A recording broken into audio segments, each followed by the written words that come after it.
If you surrender to the wind, you can ride it. Toni Morrison.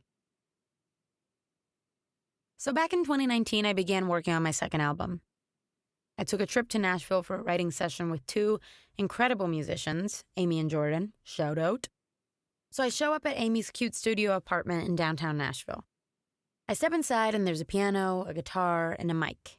Amy and Jordan are super friendly, the place is cozy, and the whole setup is kind of low-key and perfect. I came to this writing session super prepared, like obsessively prepared. When we kick it off, the first thing I do is bust out my computer and start going through my ideas, and I've got a detailed plan for how I want this session to go down, with a list of lyrics and song concepts. But here's the thing, right? Creativity doesn't care about your plans. Sadly, it is unimpressed by how great your bullet points are. When we start working on my ideas, the writing session starts to go sideways and nothing is really happening. Everything we tried felt flat and we just couldn't get into a groove. So the three of us just talked for a while. At the time, I was in my first serious relationship, so I started talking about my dad, who I love so much and who at the time felt protective of me because I was kind of growing up. And as I shared more about how incredible my dad is, I was getting really emotional. Amy said, "Oh my God, we got to make a song about that." And I was like, no, I have all these other ideas we need to get to. That was just my, need to control. No need for spontaneity, you guys. Camila's got it all figured out. What? Everything is all detailed on my computer. Why would we possibly take a detour into this totally moving, emotionally powerful source of inspiration? See, that instinct I had, the impulse to maintain control, that's what I call my safety net. Good old, unhelpful safety net. When you're traveling into emotionally unknown places, the mind wants to feel safe, to have a sense of control. My plan for the writing session, that was a safety net, to avoid the discomfort of the creative process. But there is no safety net. It's like you're in a little plane high above the clouds, and you're about to skydive for the first time. You're in the back with the doors swung open and the wind rushing in. You look down into the clouds and it's hazy down there. You don't know what's beneath those clouds, and you can't know because you've never been there before. Nobody has. There is no control, and there is no certainty. You gotta take a deep breath, open your heart, and jump. Easier said than done, I know. Amy and Jordan are not feeling the safety net. They want to hear more about my dad. Amy starts playing chords on the piano, and I start kind of freestyling melodies. I ask for the mic, and these lyrics start coming out. The song's coming out, and it is the definition of surrender. The song kind of pours out of me. Honestly, it was like the control and planning and pressure I'd carried with me into the session.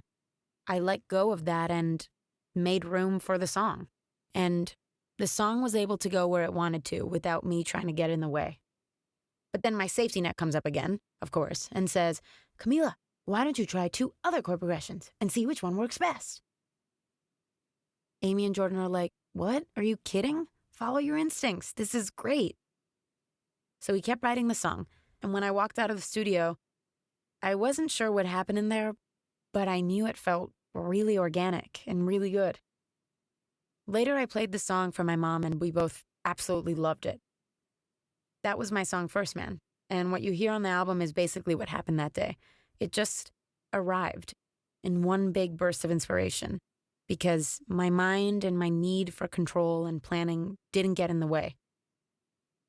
I've learned that it's so important to follow that instinct inside you. It comes from your body, and it's something you can't explain, just following what feels true for you in the moment. It comes from the FreeFall. You have to surrender to that thing that's bigger than you and smarter than you. Pablo Picasso said that the chief enemy of creativity is good sense. Every time I'm writing a song, it's almost like I need to turn off my mind. When I don't do that, it sucks. When I try to control the creative process, it feels forced. You can hear the tension. But when I let go and follow my instincts, that's when I connect with the deeper forces of creativity. The key to this whole thing is reckless abandon. Creativity is an act of surrender. You're falling into the unknown, where the emotions are powerful.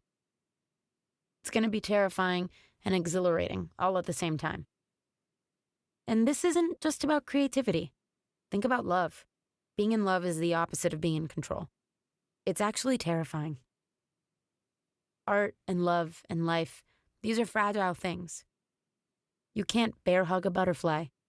You can't even touch a butterfly because it's this tiny, delicate, beautiful thing. All you can do is let it be, watch it flutter by, and enjoy it. Because that little thing is about to fly off and disappear forever. So what's true in a studio apartment in downtown Nashville is true far beyond. Living life is like writing a song. You don't know where it's heading. You can't know. There's no way to control it or predict it. All you can do is open your arms, open your heart, and jump.